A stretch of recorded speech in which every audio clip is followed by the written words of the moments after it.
이사야서 오늘은 48장을 좀 강의하도록 하겠습니다. 이사야서는 66장으로 이제 구성이 되어 있는데, 오늘 오전에 이제 말씀드린 것처럼 이사야서 1장부터 39장 그게 1부고, 그 다음에 40장에서 이제 66장이 이제 2부입니다. 아마 어떤 사람이라도 성경을 좀 이렇게 읽어본 사람이라고 하면 1장에서 39장 내용과 40에서 66장 내용이 정말 완전히 다르구나 하는 것을 느낄 거예요. 이제 이렇게 하다 보니까 현대주의자들, 자유주의자들은 이사야서를 이사야 혼자 이렇게 기록한 게 아니라 제1 이사야가 있고 제2 이사야가 있고 이런 식의 이제 주장을 펴는데, 여러분이 신약 성경에 인용된 이사야서를 가서 보시면 심지어 예수님께서 대언자 이사야의 글이다 이렇게 이제 이야기하고 있거든요. 그 정도로 이렇게 좀 명백히 달라요. 그 다른 이유가 뭐냐? 1장에서 39장은 이사야가 살던 그 당시 세계 제국이던 아시리아의 침입을 받아서 아주 곤경에 빠지는 그런 일, 이런 것들이 이제 1장에서 39장에 이제 기록이 돼 있고, 그 다음에 40장에서 66장에는 시간을 이렇게 뛰어넘어서 한 150년쯤 이렇게 지나갔고, 유다가 멸망하고 바빌론 포로 생활 갔다가 그 다음에 이 사람들이 다시 돌아오는 거를 하나님이 미리 말씀해 주시면서 위로를 주시고 그 다음에 소망을 주시는 그런 내용이 이 뒷부분 40에서 66장에 이제 이렇게 기록이 되어 있습니다. 그래서 40에서 66장은 바빌론과의 관계가 이제 그 안에 기록이 되어 있는 거예요. 자, 그래서 41장에서 44장은 바빌론에서 유다의 포로된 그런 사람들 중에 일부가 돌아오는데, 이런 사람들 향해서 하나님이 미리 두려워하지 말라고 하는 이런 말씀을 이제 주시는 거고, 45장에서 47장은 유다를 멸망시키고 그 다음에 많은 유다 사람들을 포로로 잡아간 그 바빌론이라고 하는 그런 나라, 그 나라가 결국은 이제 멸망하게 된다. 자기 스스로 이 모든 것을 이루었다고 자랑하고 이제 이렇게 하다가 멸망한다. 이런 내용이 그 안에 기록이 돼 있고, 유다 사람들에게 미리 소망을 주시기 위해서 그 일을 이루는 사람이 페르시아의 초대왕 고레스다. 그래서 고레스라고 한 사람의 이름을 아예 하나님이 그 일이 일어나기도 전에 한 150년 전에 미리 명기를 해줍니다. 명기를. 그래서 이사야서 44장 가서 보면 28절에 고레스 이야기가 나오고, 그 다음에 45장 1절에 고레스 또 이야기가 나오면서 하나님께서 나의 기름 부음 받은 자다 이렇게 하면서 고레스가 페르시아 제국을 이제 건설하면서 여러 나라들을 이제 정복하고 그렇게 할 수 있도록 힘을 주고 그런 일을 이루도록 뒤에서 이 모든 걸 주관하는 그런 자가 바로 나다. 이게 하나님이 말씀하시는 그런 내용이 이제 그 안에 기록이 되어 있습니다. 47장 여기에는 바빌론이 완전히 멸망해서 광야가 되고 정말 아무도 살지 않는 이러한 데가 되는 이런 내용이 기록이 되어 있고, 오늘은 48장 강해를 하는데 48장은 22절로 구성이 되어 있습니다. 그래서 하나님께서 사악한 자들에게는 화평이 없다. 그러니까 유다가 지금 돌아오려고 하는데 그 안에 살면서 하나님 말씀을 믿지 못하는 그런 자들이 있거든요. 그런 사람들을 하나님께서 사악한 자들이다. 죄를 많이 짓고, 우린 보통 그런 강도, 살인자 이거를 사악하다고 이야기하는데, 앞뒤 문맥에서 여기 나오는 사악한 자들은 하나님의 말씀을 믿지 않는 그런 사람들 이야기해요. 그래서 그런 사람들을 하나님이 가리키면서 사악한 자들에게는 화평이 없다 이렇게 이야기하기 때문에 제목을 그렇게 이제 잡았습니다.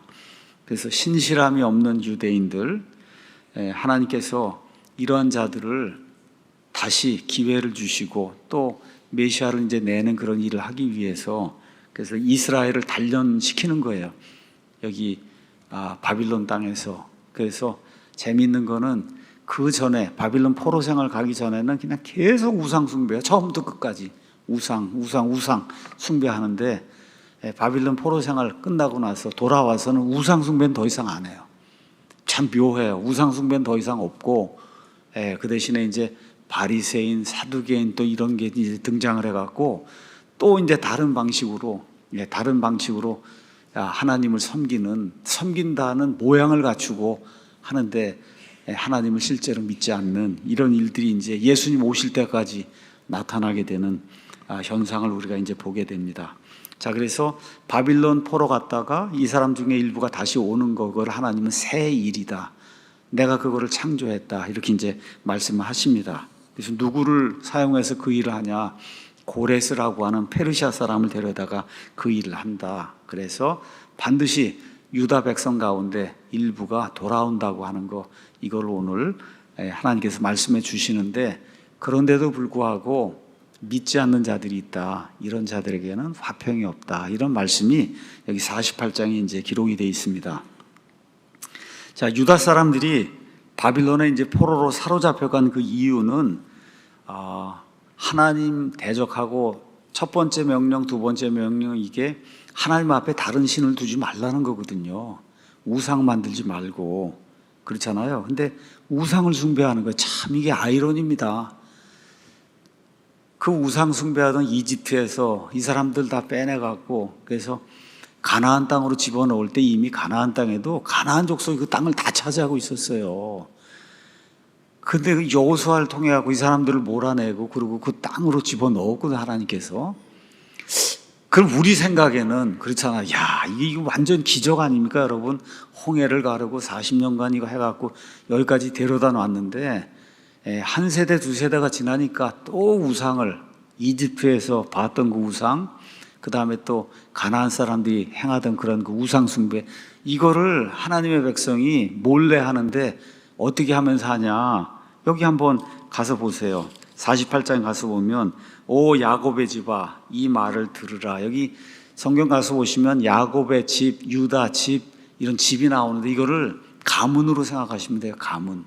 야곱의 가문아, 이렇게 얘기하는 거, 이 말을 들으라. 너희는 이스라엘이라는 이름으로 불리고 유다의 물들에서 나왔으며, 지금 특별히 유다의 포로가 돌아오는 거니까 이스라엘 12지파 가운데 여기 나오는 이스라엘 12지파 가운데 유다 지파 이야기하는 거거든요.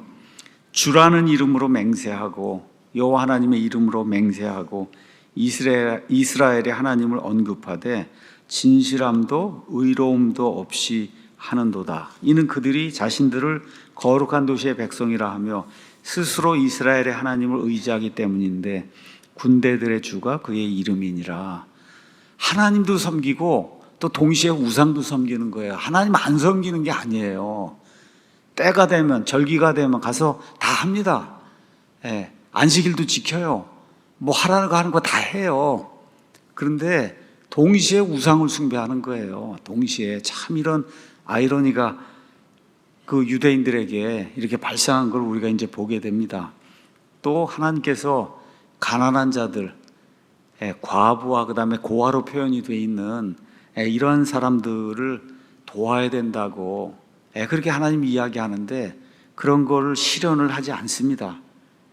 이렇게 이제 하면서 결국은 이제 포로 생활 가거든요. 그래서 잡혀갔단 말이에요.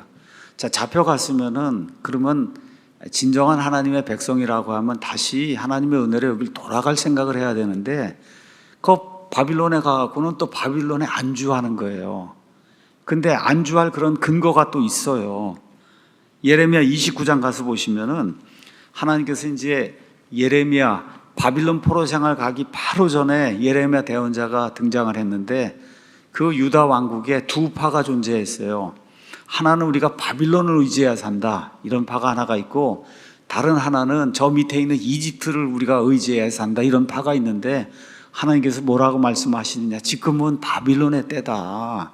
그래서 너희가 바빌론을 의지해야지 이집트 의지하면 안 된다고 하는데 꼭 반대로 가세요. 이집트를 의지하는 거예요.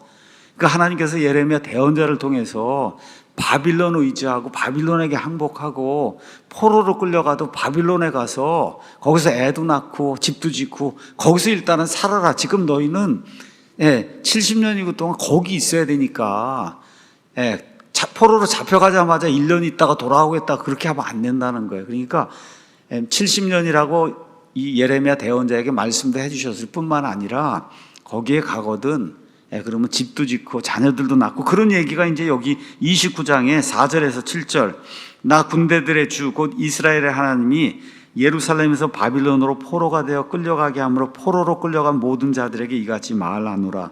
너희는 집을 짓고 그 안에 거하며 정원을 만들고 거기서 나는 열매도 먹고 아내를 취해 아들 딸들을 낳고 아들들 위해서 아내들을 취하고 딸들을 위해서 남편들, 이게 하나님이 이렇게 말씀해 주셨어요. 왜 그러냐? 이건 지금 바빌론의 때이기 때문에. 근데 이거를 잘못 이해하고 그냥 영원히 바빌론에 이제 우리가 거주해야 되나 보다 이렇게 생각하는 그런 사람들이 또 생긴 거예요. 근데 하나님은 이거는 잠시 너희의 단련을 위해서 하도 우상을 숭배하니까 우상 숭배하는 그런 나라에 가서 한번 좀 고생을 해봐라 이렇게 해서 한 거지. 그 땅이 영원히 사는 게 아닌데 그 땅이 또 영원히 살 줄로 알고 바빌론 땅에 이제 안주하려고 하는 그런 사람들이 이제 생겨난 거예요. 근데 하나님은 이 이사야 대언자의 이런 그 예언의 말씀을 통해서 미리 알려주시는 거죠. 돌아와야 된다. 돌아와야 된다. 팔레스타인 땅으로. 자, 근데 이 사람들이 하나님이 이제 책망하시는 거예요. 이 사람들이 나를 믿는다고 하고 그러는데 48장 1절에 있는 것처럼 진실함도 없이 의로움도 없이 한다. 하여튼 무언가 하나님 섬기는 그런 그 모양은 갖추었는데 하나님 보실 땐 진실함이 없다는 거예요. 의로움이 없다. 그러니까 다시 말해 가난한 사람들 배려하고 하는 그런 것이 전혀 없다는 거죠. 이런 내용을 이제 이야기하는 거였는데 이게 유대인들에게 아주 공통적으로 처음부터 끝까지 나타나는 그런 현상인 것 같아요. 그래서 로마서에서도 사도 바울이 그걸 이제 지적을 하잖아요. 로마서 10장에 이제 가서 보면 10장 1절에서 3절에도 형제들아 내가 이스라엘을 위해 마음에 소원을 두고 하나님께 기도하노니 이것은 그들이 구원을 받게 하려 함이라. 근데 이스라엘 사람들은 구원받았다고 착각을 하고 있어요. 내가 아브라함의 자손이니까. 여기도 가서 보면 아브라함의 자손 이스라엘에 나온 뭐 이런 거 자랑을 하는데 내가 그들에 대해 증언하노니 그들이 하나님에 대한 열심은 가지고 있으나 그것은 지식에 따른 것이 아니니라. 그들이 하나님의 의를 알지 못한 채 아까 의로움도 알지 못한 채 예배드리고 뭐 한다고 하는 그런 형식만 갖추고 있다. 자기 자신의 의를 세우려고 힘쓰면서 하나님의 의에 복종하지 아니하였느니라. 이런 말씀이 기록이 되어 있거든요. 그러니까 이스라엘이 출애굽하면서 그러면서 예수님 때까지 한 1500년 동안 그 기간에 한 일을 보면 정말 하나님이 어떤 분이신지 제대로 알지도 못하고 진실함도 없이 의로움도 없이 그러면 하나님을 추구한 걸 우리가 이제 보게 됩니다. 하나님이 이걸 이제 지적을 하시는 거거든요. 그러니까 선민의식 이거 갖는 거는 나쁜 건 아니에요. 우리 교회도 마찬가지예요. 이게 내 교회다 이렇게 해서 그런 의식을 갖는 건 이제 좋은데 선민 행세를 하면 곤란하다. 여기도 내가 주인 의식을 갖는 건 좋아요. 그래야 이거 교회를 잘 이렇게 섬기고 할 수 있는데 주인 행세를 하면 이게 곤란해지는 거거든요. 지금 여기 유대인들이 이제 그렇게 이제 된 거예요. 그러니까 종교적인 상투어를 써서 주여 뭐 할렐루야 뭐 그냥 하고 그렇게 하는데 진실함도 없이 한다는 거죠. 진실함도 없이. 신학시대 하나님의 교회에도 이런 일이 생긴다고 사도 바울이 디모데후서 3장 5절에 이렇게 기록했어요.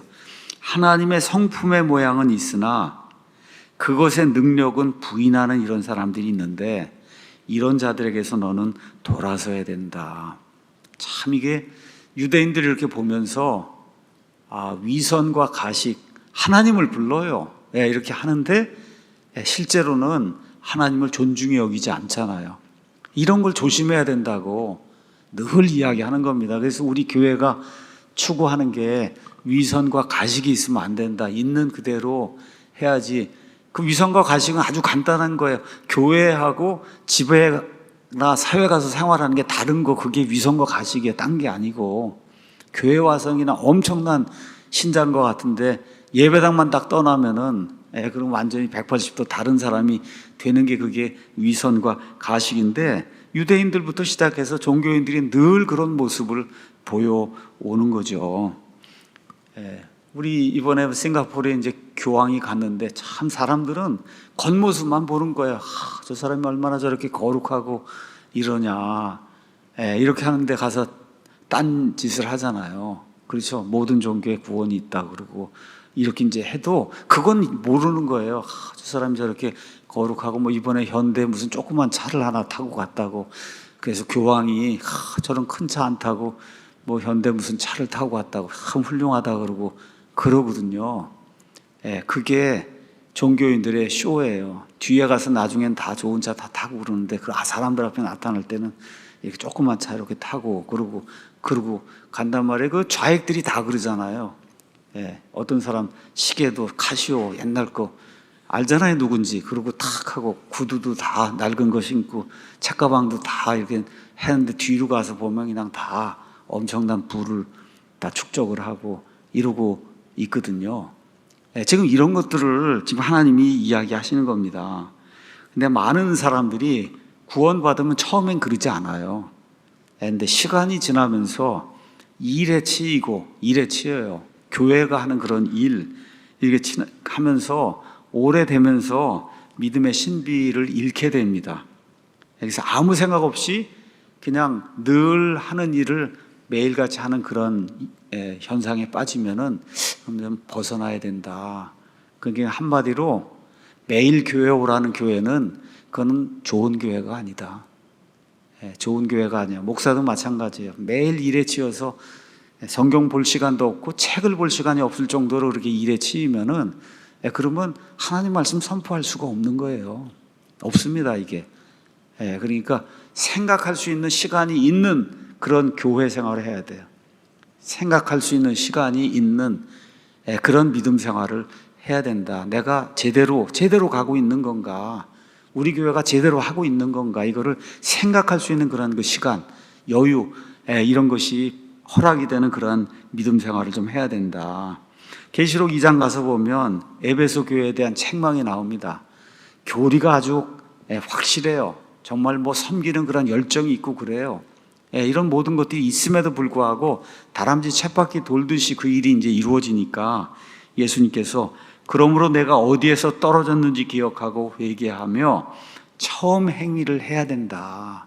처음에 예수님 믿었을 때 가졌던 그 뜨거운 그런 마음 이런 걸 가지고 처음 행위를 하지 않고 회개하지 아니하면 내가 속히 내게 가서 내 등잔대를 그것의 자리에서 옮기리라. 이렇게 해서 에베소 교회가 없어졌잖아요.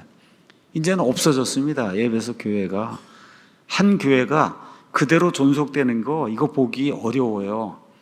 오늘 오전에 말씀드린 것처럼 프린스턴이라는 이런 대학이 왜 만들어진 거예요? 대부분의 미국에 좋다고 하는 하버드 대학, 예일 대학, 브라운 대학 이런 좋은 대학들이 왜 만들어진 거예요? 신대륙으로 이사 와서 여기서 믿음 생활을 하려고 하니까 공부도 잘하고 돈도 좀 있고 그렇죠? 뭐 이런 사람들의 자녀들이 교육을 받아갖고 그래서 목사가 돼야지 되지 않겠느냐 이런 생각을 해서 그 아이비 리그 대학을 다 만들어 놓은 거예요. 그런 대학을.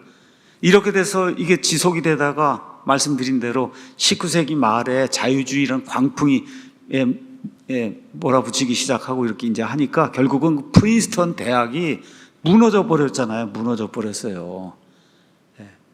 그래서 결국 어떻게 돼요? 웨스트민스터가 이제 생기고 그러면서 지금 프린스턴, 뭐 하버드, 예일 다 신학교가 있는데 이 세상에서 제일 리버럴한 신학교예요. 제일 리버럴한 그런 신학교. 우리 뭐 김용옥인가도 가서 거기 가서 했잖아요. 하버드 가서. 여러분 그 사람이 무슨 뭐 믿음 있는 사람이에요. 예수님 믿는 사람도 아니잖아요. 다 거기 가서 한다고 그러잖아요. 이렇게 이건 하나님이 원하는 건 신학교가 아닙니다. 이게 그렇게 변한다. 그래서 이런 것들을 이제 우리가 보면서 우리가 제대로 하고 있는지 세상과의 분리, 세상과 또 분리하라니까 이게 분리가 아니라 고립이 되면 안 됩니다, 여러분.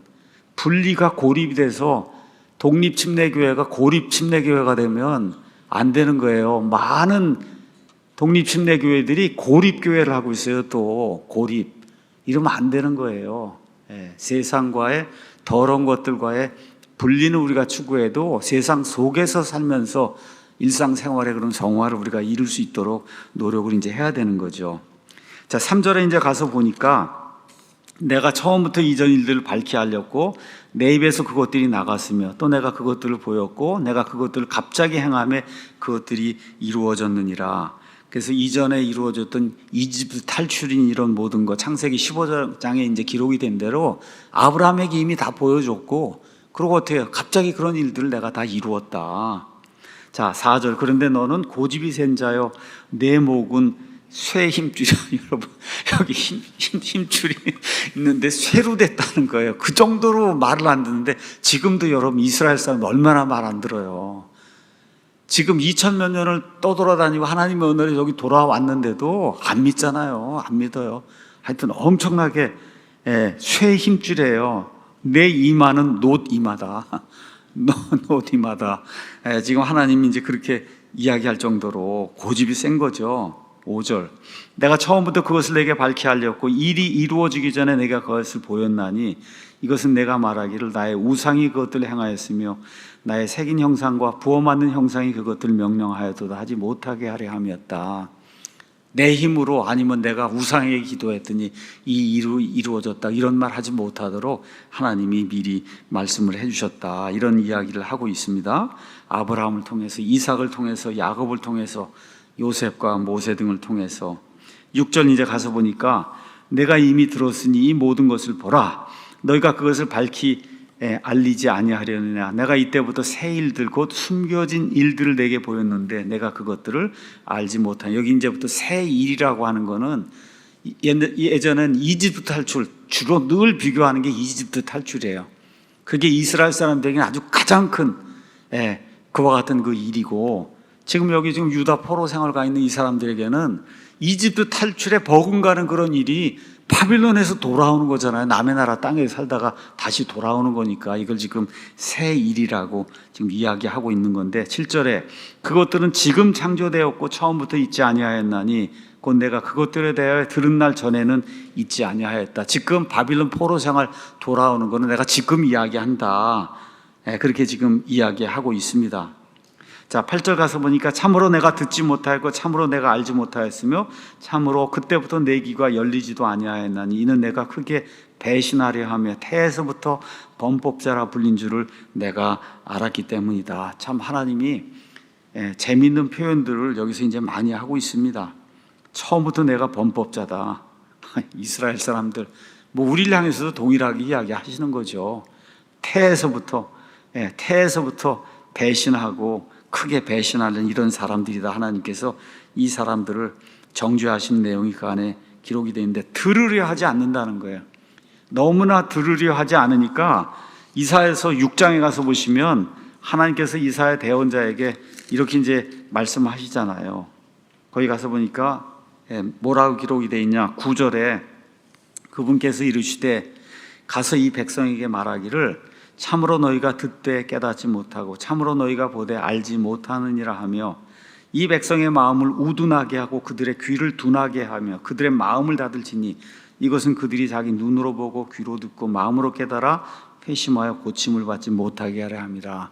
하나님이 일차로 막은 게 아니고 이 사람들이 원래 들으려 하지 않으니까 그러니까 하나님께서 그 일이 가중이 되도록 이렇게 만드시는 이야기가 이제 그 안에 기록이 되어 있습니다. 여기 9절 다시 보니까 그럼에도 불구하고 이스라엘 백성을 내가 다시 돌려보낼 수밖에 없다. 그 이유는 뭐냐? 이스라엘 백성 때문이 아니라 내 이름을 위해서 하나님이 그렇게 하신다고. 내 이름을 위해 내가 내 분노를 늦추며 내가 받을 찬양을 위해 내가 너를 위하여 그것을 삼감으로써 분노를 삼감으로써 너를 끊어버리지 아니하리라. 그러니까 바빌론 포로 생활 갔다가 다시 돌아오는 것도, 이집트의 포로 생활 속박 생활하다가 다시 돌아오는 것도 하나님이 하나님의 이름, 하나님의 영광, 하나님의 찬양을 위해서 한다. 이렇게 이제 말씀을 해주시는 겁니다. 자, 이것과 함께 10절에는 이스라엘을 단련하시는 말씀이 그 안에 기록되어 있는데 보라 내가 너를 정련하되 은을 정련하듯 정련하지 아니하고 너를 고난의 용광로 속에서 택하였다. 이렇게 이제 이야기하고 있습니다. 자, 과거에 이집트 생활할 때 그 이집트를 이스라엘 백성 또 하나님이 뭐라고 불렀냐? 쇠 용광로라고 불렀어요. 이집트에서 고통이 얼마나 심했는지 용광로라고 불렀거든요.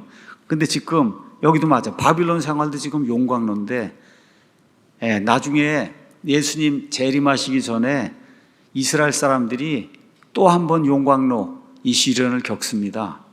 스갈에서 가서 보시면은 스갈에서 13장 9절에 이런 말씀이 이제 그 안에 기록이 되어 있어요. 한번 잠깐 보도록 하겠습니다. 스갈에서 13장 9절 가서 보시면 8절에 주가 말하노라 그 온 땅 저 팔레스타인 땅에서 그 안에 3분의 2는 끊어져 죽을 것이요 3분의 1만 그 안에 남는다. 환난기 엄청난 그와 같은 그 환난 때에 3분의 1만 남는데 3분의 1도 그냥 남는 게 아니라 그러잖아요. 그 3분의 1을 불 가운데로 지나게 하고 은을 정죄하듯 그들을 정죄하며 금을 단련하듯 단련한다. 그러니까 나머지 3분의 1도 용광로 그 고통을 또 당한다는 거예요. 이스라엘 사람들은 이집트 탈출, 바빌론 탈출, 여기 나중에 여기 환란계 당하는 이런 일 하면서 나중에 이제 천년왕국에 들어 여기까지 다 용광로와 같은 그 고난을 당한다. 왜 그렇다는 거예요? 아까 거기 이야기했잖아요. 여기 힘줄이 쇠 힘줄이고 이마가 노디마라고. 이스라엘 사람들이. 그리고 오죽하면 어떻게 해요? 예수님을 죽이잖아요, 여러분. 자기들의 메시아 예수님을 죽여요. 그 많은 엄청난 기적과 이적과 사람들이 할 수 없는 그런 일, 이런 일을 다 보고도 그리고 결국 하잖아요. 우리 종교인으로 그냥 살겠습니다. 이렇게 하고 그 하나님의 아들을 대적하고 죽이도록 넘겨주는 그런 일을 하잖아요, 이스라엘 사람들이. 그러니까 얼마나 지독한 사람들인가, 이 유대인들이. 그러니까 하나님이 아시고, 그리고 결국 너희가 이런 쇠용광로 이런 거 시련 겪지 않고는 바뀌지 않겠구나. 그렇게 이제 이야기를 하시는 겁니다. 자, 11절 내가 나를 위해 그것을 행하리니 어찌 내가 내 이름을 더럽히겠느냐. 그대로 내버려 두면 바빌론 포로 생활 그대로 내버려 두면 주변에 있는 사람들이 하나님이 힘이 없으니까 저 사람들 구원하지 못하는구나 해서 하나님의 이름이 더럽혀지니까 그걸 막기 위해서 내가 너희를 이 유다로 이제 다시 돌려보내겠다. 지금 그렇게 이제 이야기하시는 거예요. 12절 13절에 그럼 그런 일을 하려면은 어떤 존재가 돼야 되냐? 내가 이런 존재다 하고 하나님이 선포하는 거예요. 오 야곱아, 내가 부른 자 이스라엘아, 내 말에 귀를 기울이라. 나는 나는 처음이요 또한 마지막이니라. 내 손이 처음이고 마지막이 바로 여호와라는 거예요. 스스로 존재하는 자다. 내 손이 또한 땅의 기초를 놓았고 내 오른손이 하늘들을 재었나니 내가 하늘들을 부르면 그것들이 함께 일어선다. 자, 얼마나 놀라운 얘기입니까, 여러분? 하나님 말씀하시니까 하늘들이 생겨났다는 거예요. 첫째 하늘, 둘째 하늘이. 또 동시에 무슨 이야기를 하려고 하냐? 하늘들에 들어있는 그런 모든 것들이 내가 명령을 내리기만 하면 언제라도 순종할 준비가 돼 있다. 내가 이런 존재다. 이런 존재니까 바빌론 포로 생활하는 걸 그걸 끄집어내서 다시 유다로 보낼 수 있지 않겠느냐. 나를 믿어라. 이렇게 이야기하면서 내가 창조자 하나님이다. 하나님이 이제 그렇게 이야기하시는 거예요. 그러니까 하나님의 능력을 뭐를 통해서 할 수 있냐? 천지 창조를 통해서 할 수 있다는 거예요. 그러니까 우리가 예수님 믿습니다. 그리고 뭐 나중에 부활할 걸 믿습니다. 그런데 나는 창조는 못 믿습니다. 이러면 이게 곤란해지는 거예요.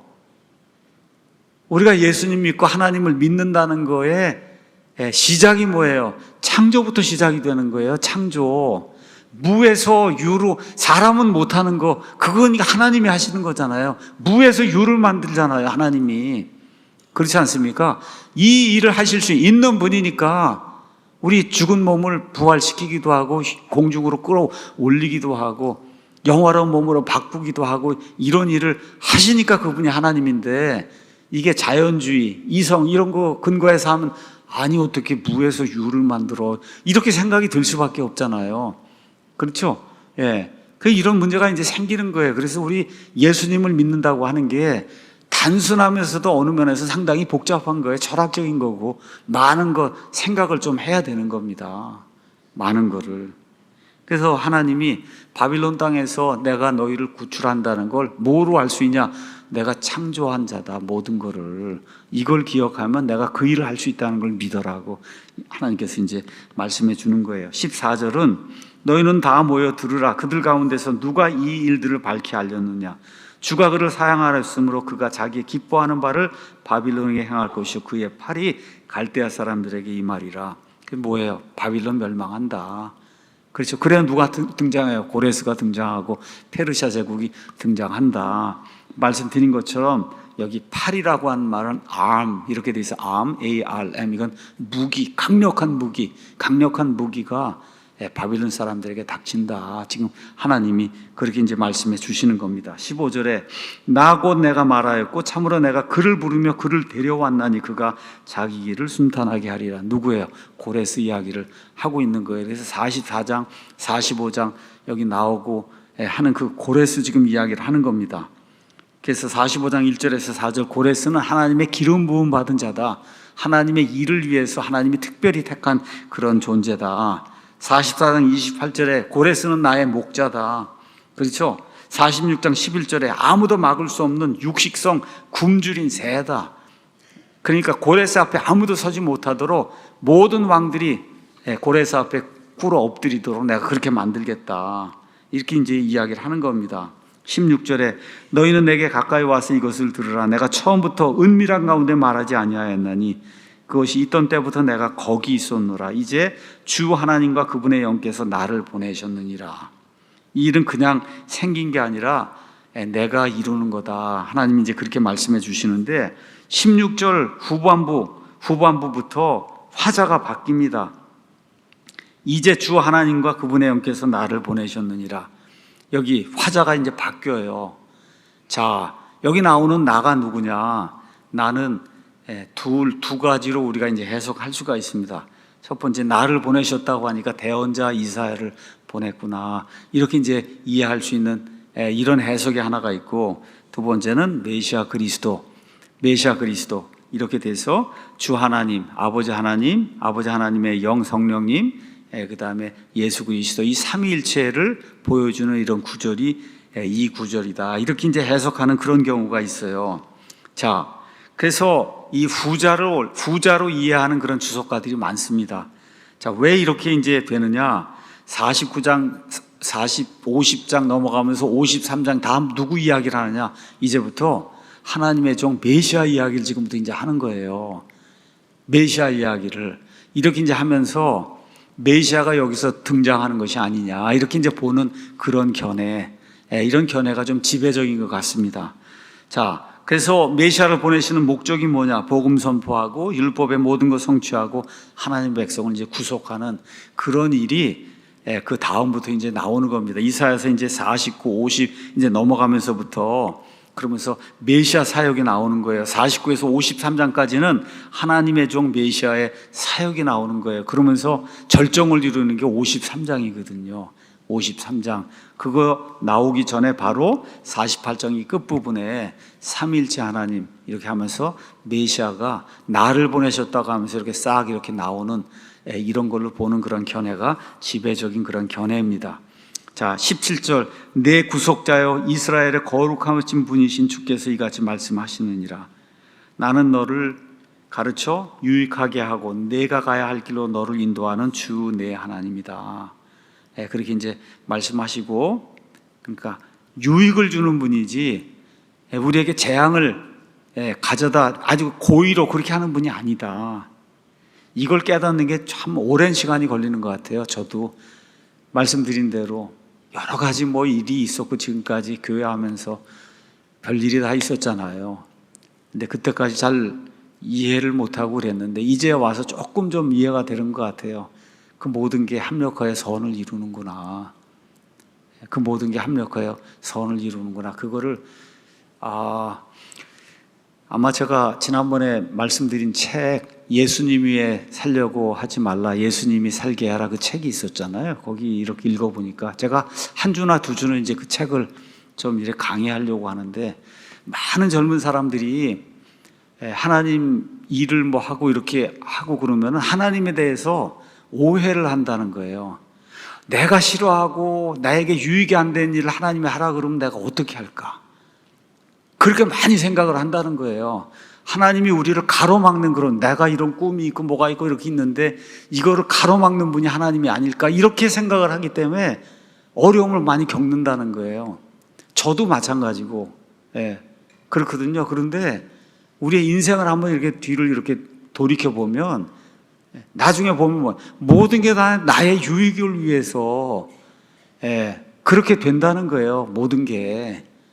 그러니까 우리가 아는 바와 같이 그렇죠? 하나님의 목적에 따라 부르심을 받은 자들에게는 모든 것이 합력하여 선을 이룬다. 이게 사도 바울이 그냥 빈말을 기록해 놓은 게 아니라는 거죠. 그러니까 지금 여기 하나님이 너의 유익을 위해서 심지어 바빌론 포로생활 가는 것도 여러분 얼마나 힘들었겠어요. 1000km를 터덜터덜 걸어서 걸어가야 되는데 애들 끌고. 근데 그렇게 안 하면은 우상숭배 죄를 끊을 수가 없는 거예요. 이 이스라엘 사람들이 우상숭배를 끊을 수가 없으니까 그 유익을 위해서 바빌론 포로 생활 보내는 거거든요. 그런 것이 우리 삶에 얼마나 많이 있었을까 한번 좀 생각을 해보면 좋을 것 같습니다. 그래서 18절에 하나님께서 내가 내 명령들에 귀를 기울였다면 얼마나 좋았을까. 그랬더라면 내 평화가 강 같았겠고 내 의가 바다 물결 같았을 것이며 내 시 또한 모래 같고 내 뱃속에서 나온 후손이 모래알 같아서 그의 이름이 내 앞에서 끊어지거나 멸절되지 아니하였으리라.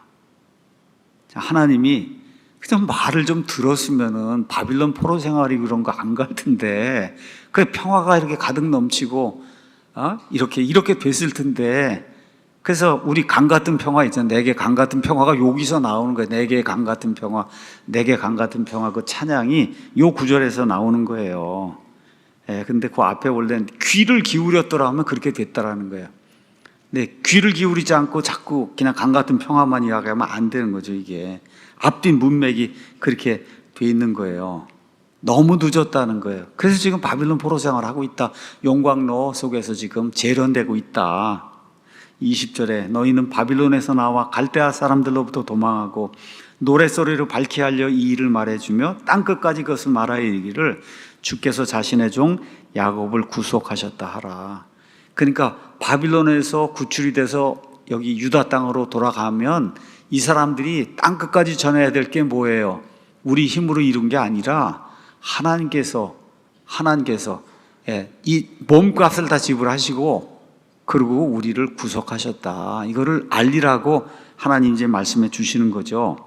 그분께서 사막들 사이로 그들을 인도하실 때 그들이 목마르지 아니하였으니 그분께서 그들 위해 반석에서 물이 흘러나오게 하셨고 또한 반석을 쪼개서 물이 솟아나게 하셨느니라. 여기 가서 보면 물론 이 사람들 바빌론에서 돌아갈 때 이런 일, 사막을 다 통과해야 되니까 거기 중동 지방에 이것도 있고 그 다음에 바빌론 말고 이집트에서 가나안 땅으로 올라올 때도 똑같은 그런 일이 생겼잖아요.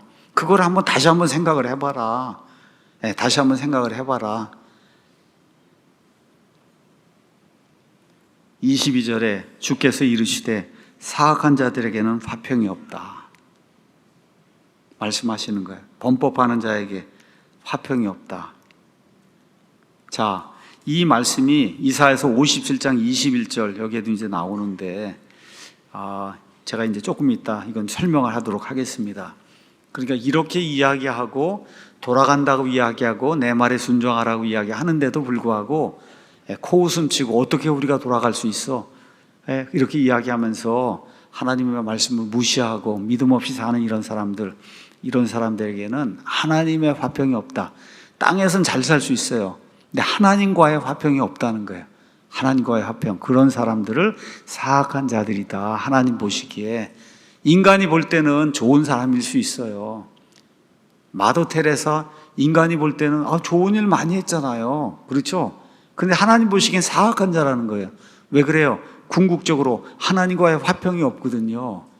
구원을 받아야 하나님과의 화평이 있는데 그게 없기 때문에 그래서 사악한 자들에게는 화평이 없다. 그렇게 이야기하는 겁니다. 오늘 끝내면서 화평, 평화, 그 다음에 평안에 대해서 잠깐 더 이야기하겠습니다. 영어로는 peace라고 하는 그런 단어예요. P-E-A-C-E. 제가 가서 한번 찾아봤습니다. 그랬더니 성경에 peace라고 한 단어가 429번이 나와요. 영어로. 429번이면 아주 많이 나오는 거예요. 우리가 화평, 평화 이런 말은 보통은 어떻게 이해하냐? 내란이나 적대 행위가 없는 그런 상태, 내 외부에 분쟁이 없는 그런 상태, 이런 거 나타날 때 우리가 보통 평화롭다 이제 그렇게 이야기하는데, 이거는 소극적인 의미다. 성경이 이야기하는 평화는 그런 게 아니다. 더 큰 개념으로 완전하다, 건전하다, 이런 의미로 평화라고 하는 그런 말이 이제 사용이 된다. 그래서 평화, 피스라고 하는 말, 히브리 말로는 샬롬이에요. 제가 문자 여러분에게 보내고 하면 맨 끝에 꼭 샬롬 이렇게 쓰잖아요. 샬롬. 지금도 이스라엘 여행 가면 그러면 안내자가 나타나면 아침에 샬롬, 샬롬이야, 잘 잤냐, 우리말로 안녕히 계셨습니까, 그거예요. 사실은 샬롬, 그 얘기를 하는 건데, 샬롬은 네 가지 의미로 성경에서 이제 사용이 됩니다. 생명 또는 신체가 온전하다, 이런 의미로 건강하다 하면 샬롬이 있는 거예요. 두 번째 의미는 두 당사자 또는 사람들 사이에 관계가 올바르게 되고 조화가 이루어지고, 이렇게 보통 이제 언약을 맺는데 언약이 잘 깨지지 않고 이루어지고 이렇게 이제 되면, 그러면 우리가 화평이 있다, 이렇게 이제 이야기하는 겁니다. 이제 하나님이 있고 우리가 죄인인 우리가 있잖아요. 우리 둘 사이에 관계가 깨지잖아요. 그럼 어떻게 해야 돼요? 구약 시대에는 화평 업무를 갖다 바쳐야 되는 거예요. 영어로 peace offering, 제가 잘못했습니다, 다시 화평하길 원합니다, 이렇게 할 때 화평 업무를 갖다 바치는 거예요. 이런 의미의 화평이라고 하는 그런 단어가 있고, 그 다음에 레위기 26장 3절에서 9절 나중에 이제 가서 읽어보시면, 사람이 이렇게 번영하고 성공하고 무언가 일을 성취하고 이런 거를 샬롬으로 이제 표현하고 있어요. 마지막으로 적이 공격해 왔는데 여기서 승리하고 전쟁이 없는 이런 상태가 되는 거, 이런 걸 이제 샬롬이라고 이제 이야기합니다. 그래서 히브리 사람들이 샬롬 그 얘기하면 당신의 삶이 건강하길 원하고 번영하길 원하고 당신의 삶이 승리로 가득하길 바랍니다, 이런 의미로 축복의 말로 샬롬이라고 하는 그런 인사를 이제 하는 거예요.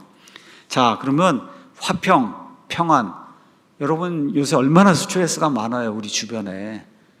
그 스트레스가 많으니까 이제 잠도 못 자고 우울증이 가장 많잖아. 지금 현대인들 가운데 우울증 앓는 사람들이. 자, 화평의 근원은 하나님이라고 성경이 이야기하십니다. 여러분이 이사야서 6장 22절에서 24절 가서 보시면은, 그러면 기드온에게 주의 천사가 나타나요. 하나님의 천사가 나타나니까 너무 무서운 거예요. 그리고 나서 단을 쌓는데, 그 단을 쌓고 나서 이름을 여호와 샬롬 그렇게 이야기하고 있거든요. 너무 무서웠는데 하나님 때문에 화평이 생긴다 해서 여호와 샬롬이라고 이제 이야기하고 있어요. 자, 그래서 성경 가서 보시면 죄 많은 인류에게 하나님께서 역사적으로 먼저 유대인에게, 그 다음엔 이방인에 오셔서 그들과 화해하는 그런 관계를 맺으십니다. 화평의 언약을 세우시는 거예요. 자, 그래서 성경에 가서 보시면 하나님과 올바른 그런 관계를 유지하면, 그러면 완전한 화평이 주어진다. 우리 이사야서 뒤로 이렇게 돌아가서 26장 한번 가서 보시죠. 26장 가서 보시면 놀라운 말씀이 그 안에 기록이 되어 있습니다. 주께서, 여호와 하나님께서 생각을 그 하나님께 고정한 자를 완전한 화평으로 지켜주신다는 거예요. 영어에 한 번 나올 거예요. perfect peace. 그러니까 여러분, 화평이 있으면 좋은데 그게 아주 그냥 완전한 화평이 누구에게 있느냐? 누구에게 있느냐? 생각을 주님께 고정하고 주님께서 내게 유익을 주시는 분이다. 여러분, 화평, 이렇게 해서 완전한 화평이 있다 그래서 스트레스가 없다는 얘기가 아니에요. 이 모든 것이 나의 유익이 되도록 하나님이 일을 이루어 주신다. 이 생각을 가지면 고통도 있고 뭐도 있고 다 있어도 완전한 화평으로 나를 지켜주신다. 이는 그가 주를 신뢰하기 때문입니다. 이렇게 성경이 기록하고 있거든요. 너무 놀라운 말씀이에요. 주께서 생각을 주께 고정한 자를 완전한 화평으로 지키시리니 이는 그가 주를 신뢰하기 때문입니다. 어려움 겪고 우울증 이렇게 생기고 자꾸 힘들고 이렇게 할 때 이 말씀을 자꾸 우리가 외우는 거예요. 주께서 생각을 주께 고정한 자를 완전한 화평으로 지켜주시리니 이는 그가 주를 신뢰하기 때문이다. 여기 또 신뢰라는 말이 나오잖아요. 생각을 주님께 고정했다는 게 하나님을 신뢰한다는 거예요. 하나님을 창조자로, 나의 인도자로, 구원자로, 그렇죠? 나를 심판할 때 의롭다고 불러주실 그런 분으로 그렇게 믿는 거, 이게 신뢰하는 거예요. 자, 그런데 여기 가서 보니까 18절에 내가 내 명령들의 귀를 기울였다라면 얼마나 좋았겠냐. 그랬더라면 내 평화가 강 같았고 그 다음에 내 의가 바다 물결 같을 거다. 그래서 의와 평화가 같이 나옵니다. 의와 평화. 그래서 의가 이루어질 때 완전한 평화가 이제 이루어진다. 이런 것들을 우리가 기억을 하면서 이사야서 이제 가서 보시면은 이사야서 9장 말씀 한번 잠깐 볼까요? 이사야서 9장에 가서 보시면은 메시아에 대한 내용이 나오는데 6절에 이는 한 아이가 우리에게 태어났고 한 아들이 우리에게 주어졌는데 그의 어깨에는 정권이 놓이고 그의 이름은 놀라우신 분, 좋은 자, 강력하신 하나님, 영존하신 아버지, 평화의 통치자라 할 것이기 때문이라. 이렇게 이제 나오잖아요. 평화의 통치자. 그래서 천년 왕국이 될 때 그 천년 왕국을 표시하는 어떤 심볼, 이거는 의예요. 의, righteousness. 모든 게 올바른 거예요. 의라고 하는 거는. 그러니까 평화와 함께 의가 같이 공존하는 게 이게 하나님이 주시는 그와 같은 평안이다. 이런 걸 우리가 이제 생각을 해보면 좋습니다. 그래서 시편 85편 12절에서부터 이제 8절에서 12절 가서 보면은 이렇게 이제 표현이 되어 있습니다. 맨 끝에 이제 한 절만 보도록 하겠습니다. 10절에 긍휼과 진리가 같이 만났고 의와 화평이 서로 입을 맞춘다. 그 쌍이라는 거예요. 긍휼과 진리가 같이 만나고 의와 화평이 서로 입을 맞춘다. 이런 이야기가 이제 그 안에 기록이 되어 있습니다. 그 앞에 8절부터 가서 보시면 내가 하나님과 주께서 하실 말씀을 들으리니 이는 그분께서 자신의 백성과 자신의 성도들에게 화평을 말씀하신다. 그 화평이 나오는데 화평하고 쌍을 이루는 게 의다. 그렇게 이제 성경에 이런 경우가 이제 많이 있어요. 이제 이렇게 돼서 여기 이사야서에 사악한 자들에게는 화평이 없다 이야기할 때는 사악한 자가 어떤 자예요? 의로움이 없는 자예요. 의로움이 없는 거, 공의가 없고 정의가 없고 이런 자들에게는 결코 화평이 없다. 우리 이번 금요일날 저녁 때 봤잖아요. 2년 구형되는 거를. 잠을 자겠어요 지금? 잠을. 앞으로 또 있잖아요. 이제 한 열흘 있으면 또 있고 또 있고. 왜 사악한 자들에게는 뭐가 화평이 없는 거예요. 화평이. 이런 일 아무리 버텨도 안 됩니다 이게. 우리도 마찬가지잖아요 여러분. 잘못 범하면 잠 잘 수 있어요? 못 잔다고요 이게.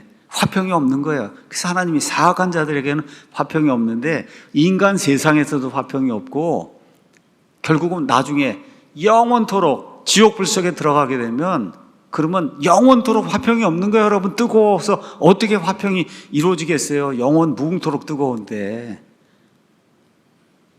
그래서 하나님과의 화평이 중요한 거다. 로마서 5장 가서 보니까 로마서 5장에 이렇게 이제 기록이 되어 있습니다. 참 너무 중요한 그런 말씀이에요. 그러므로 우리가 믿음으로 의롭다고 인정받아 우리 주 예수 그리스도를 통해 하나님과의 화평을 누리는도다. 앞으로 누릴 게 아닙니다. 지금 이 시간에 누리고 있고 또 동시에 영원 무궁토록 누린다는 거예요. 하나님과의 화평, 세상과의 화평이 아니라 하나님과의 화평. 이것이 예수 그리스도를 믿음으로 말미암아 지금 이 신약 시대에는 그래서 하나님께서 의롭다고 인정하시는 그 일을 통해서 예수님의 십자가의 보혈의 공로를 통해서 하나님과의 화평이 이루어졌어요. 그래서 우리가 해야 될 일이 뭐냐? 세상에 믿지 않는 자들, 이런 자들에게 하나님의 대사가 돼서 하나님하고 화해하라고 하는 그런 메시지를 전달을 해야 된다. 고린도후서 5장에 그 말씀이 이렇게 이제 기록이 되어 있습니다. 제가 잠깐 보도록 하겠습니다. 17절에 그러므로 누구든지 그리스도 안에 있으면 그는 새로운 창조물이라. 옛것들은 지나갔으니 보라 모든 것이 새롭게 되었도다. 모든 것이 하나님께서 났으며 그분께서 예수 그리스도를 통해 우리를 자신과 화해하게 하시고 화해하게 하는 사역을 우리에게 주셨어요. 이걸 통해서 우리가 의의를 받았고 또 동시에 하나님과의 화평한 이와 같은 사람이 됐어요. 곧 하나님께서 그리스도 안에 계셔서 세상을 자신과 화해하게 하시며 그들의 범법들을 그들에게 책임지우지 아니하시고 화해하게 하는 말씀을 우리에게 맡기셨다. 그런즉 하나님께서 우리를 통해 너에게 간청하신 것 같이 이제 우리가 그리스도를 위한 대사가 되어 그리스도를 대신하여 너에게 간구하노니 일단 너희는 하나님과 화해하는 그런 사람이 구원받은 이후에도 하나님과 화평을 유지하는, 죄를 고백하고 화평을 유지하는 그런 사람이 돼야 된다. 하나님께서 죄를 알지 못한 그분을 우리를 위해 죄가 되게 하신 것은 우리가 그분 안에서 하나님의 의가 되게 하려 하십니다. 그러니까 의, 화평 이런 관계를 우리가 좀 생각을 해보면 좋을 것 같습니다. 평화하고 관련해서 하나만 더 이야기하고 마치겠습니다. 구약시대에 유다 백성이 바빌론 포로 생활 간 이유 중에 또 하나가 뭐냐? 거짓 대언자들이 등장한 거예요. 이 거짓 대언자들이 평안이 없는데도 평안하다, 평안하다, 잘 된다, 잘 된다 그거 외치다가 결국은 바빌론 포로 생활 간 거예요. 이게 불의한 걸 보고 이건 불의하다고 이야기하고 이렇게 하면 하나님의 진노가 임한다고 이렇게 선포를 해야 되는데 잘 된다고 얘기한 거야. 평안하다, 평안하다, 화평하다, 화평하다 하다가 결국은 바빌론 포로 생활 가는 그런 일이 이제 생긴 거거든요. 그래서 하나님의 말씀을 대언하는 이 목사 이 앞에 이렇게 섰을 때 거짓을 대언하면 안 되는 거예요. 거짓. 거짓이 뭐예요? 평안이 없는데도 평안하다고 그러면 안 되는 거죠.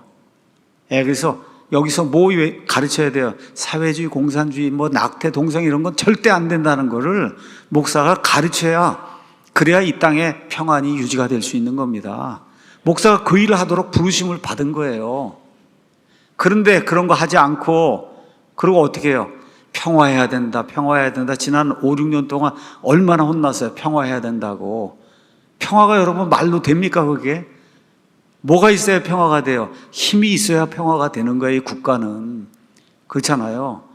그게 가짜 평화주의자고 그런 사람들 때문에 국가가 멸망하는 건데 목사가 서서 똑같이 그런 말하고 그러면 안 된다는, 그게 유다의 멸망의 주된 원인 중에 하나라고 예레미야 대언자가 우리에게 이야기해주고 있는 거예요.